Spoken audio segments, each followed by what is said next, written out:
Hello friends. आज की जो वीडियो है वो आपके भारतीय इतिहास के विषय में कुछ घटनाओं के बारे में चर्चा करेंगे। जो वीडियो है आज की वो है कर्नाटका आंग्ला युद्ध। कर्नाटका में जिस प्रकार आंग्ला फ्रांस युद्ध लड़े गए, ये 3 युद्ध लड़े गए थे। तीनों युद्धों का जो उद्देश्य था वो भारत में व्यापार पर एकाधिकार स्थापित करने का था। जैसे हम जानते हैं कि मुगल सत्ता समाप्त होने के बाद भारत में ऐसी कोई सत्ता नहीं रही जो विदेशी कंपनियां या किसी पर नियंत्रण स्थापित रख सके। तो भारत में उस समय इन कंपनियों को संरक्षण व नियंत्रण रखने की कोई शक्ति नहीं बची, तो इन दोनों कंपनियों ने भारत में अपना व्यापार में प्रतिस्पर्धा प्रारंभ की। दोनों का मुख्य उद्देश्य यही था कि दोनों कंपनियों का मुख्य उद्देश्य यही था कि कौन भारत से ज़्यादा लाभ कमाया जा सके।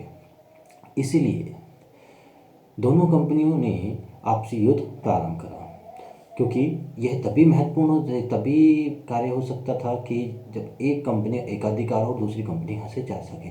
इसलिए दोनों के मध्य युद्ध व ऐसी घटनाएं होना स्वाभाविक थी। क्योंकि आंग्ला फ्रांस युद्ध मतलब अंग्रेज और फ्रांस युद्ध एक तरह से इनकी जाति दुश्मनी भी थी, क्योंकि दोनों ही यूरोप में एक उपनिवेशवाद रूप धारण कर रखा था। अनेक ऐसे छोटे छोटे साम्राज्यों पर राज करना तथा उनके बाजारों पर अधिकार स्थापित करना, यही कारण था इनका होना। जैसे ही यूरोप में कोई इन दो महाशक्तियों के मध्य में युद्ध छिड़ जाता था, तो भारत संसार में जहाँ पर भी इनके उपनिवेश दोनों एक साथ हुआ करते थे, व्यापार हुआ करते थे, उनमें आप वहाँ पर भी युद्ध हो जाना। वही कारण था कि भारत में युद्ध हुआ। क्योंकि भारत में जो प्रथम कर्नाटका युद्ध के कारण भले ऑस्ट्रेलिया के उत्तराधिकारी युद्ध का नाम रखा गया हो, लेकिन दोनों के मध्य उन दोनों की आपसी युद्ध था जो यूरोप में छिड़ चुका था।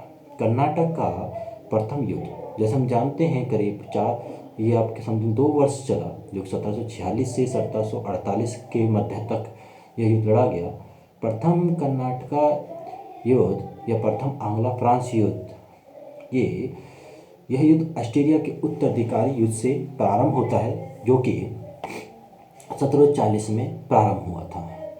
इनका यह केवल विस्तार मात्र था। गृह सरकारों की आज्ञा के विरुद्ध ये दोनों दल आपस में 1746 में युद्ध आरंभ हो गया। बर्नौट के नेतृत्व में अंग्रेजी सेना, जो बर्नौट थे अंग्रेजों का गवर्नर या हम कहेंगे सेनापति बार्नेट के नेतृत्व में अंग्रेजी नौसेना ने फ्रांसीसी एक जलपोत को पकड़ लिया।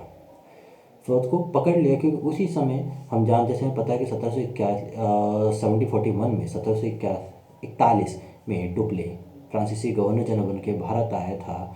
और वैसे हम ये भी जानते हैं कि डुप्ले सहायक संधि का जन्मदाता कहा जाता है। हाँ, भले उसको वेलीज़ेली ने भारत में एक विस्तृत तौर पर प्रयोग किया, लेकिन जो हमारे मिस्टर डुप्ले जी हैं उनने इसको यूज़ किया। जैसे हम देख रहे थे कि जो बर्नौट के नेतृत्व में अंग्रेजी सेना ने फ्रांसीसी जलपोत को पकड़ लिया, तो डुप्ले ने अपनी सहायता के लिए मॉरिस में उनका एक लो बार्डन नाम का व्यक्ति स्थित था, उससे सहायता मांगी। लो बार्डन ने करीब 3000 सैनिकों के साथ भारत की यात्रा प्रारंभ कर दी। रास्ते में उसने अंग्रेजी सैनिकों को हराया और वह मद्रास के कोरमंडल तट पर पहुंचा।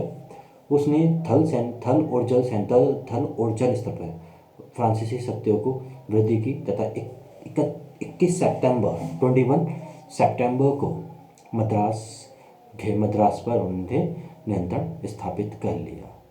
क्योंकि जो आपके फ्रांसीसी गवर्नर थे, फ्रांक डुप्ले की इच्छा थी कि मद्रास पे पूर्णतः नियंत्रण स्थापित किया जाए, लेकिन लो बार्डन का उद्देश्य यह था कि यहाँ से केवल कर वसूला जाए। शुरुआत में लो बार्डन ने मद्रास से कर वसूल किया, जिसमें मद्रास में उस समय लॉर्ड क्लाइव भी युद्धबंदियों में शामिल थे। अंत में डुप्ले ने इसकी संधि को अस्वीकार करके मद्रास पर नियंत्रण स्थापित कर लिया और अंग्रेजी सेना ने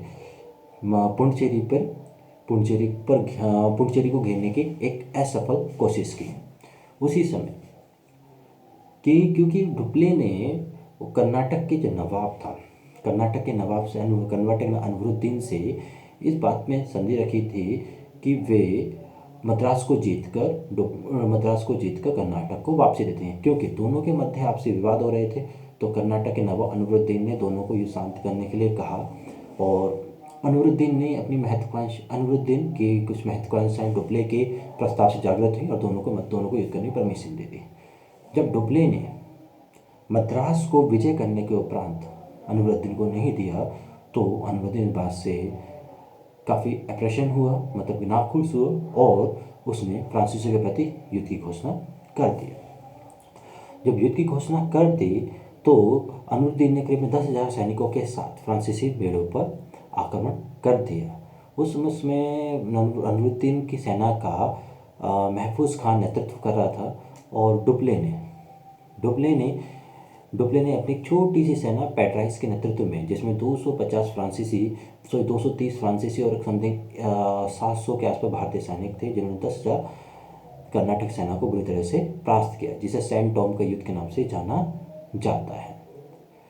यूरोप में जैसे ही युद्ध बंद होता है वैसे ही प्रथम युद्ध भी समाप्त हो जाता है। एला सापला की संधि 1948 में यूरोप में फ्रांस और आपके ब्रिटेन के मध्य हुई और भारत में भी ये संधि के माध्यम से दोनों के जो विजित प्रदेश थे, दोनों जो एक प्रदेश जीते थे, वो उनने दोनों को एक दूसरे को वापसी लौटा दिए। प्रथम युद्ध में किसी की कोई पूर्णतः बहुमत या हम कहें प्रॉपर जीत तो नहीं हुई, लेकिन हाँ फ्रांसीसी शक्ति समृद्धिशील रही और डुप्ले की अपनी महत्वाकांक्षा जागृत हो गई। यही द्वितीय कर्नाटक युद्ध का प्रारंभ होता है, क्योंकि यहाँ से डुप्ले ने धीरे धीरे कर्नाटक और हैदराबाद पर नियंत्रण स्थापित करने की कोशिश करने लगा। ये था आंग्ला फ्रेंच युद्ध प्रथम, जो कि 2 वर्ष समथिंग लड़ा गया और एलापाला संधि के साथ 1948 में समाप्त हुआ। अगली वीडियो में हम कर्नाटक द्वितीय युद्ध के बारे में और तृतीय युद्ध के बारे में देखेंगे, किस प्रकार अंग्रेज यहाँ विजयी रहे।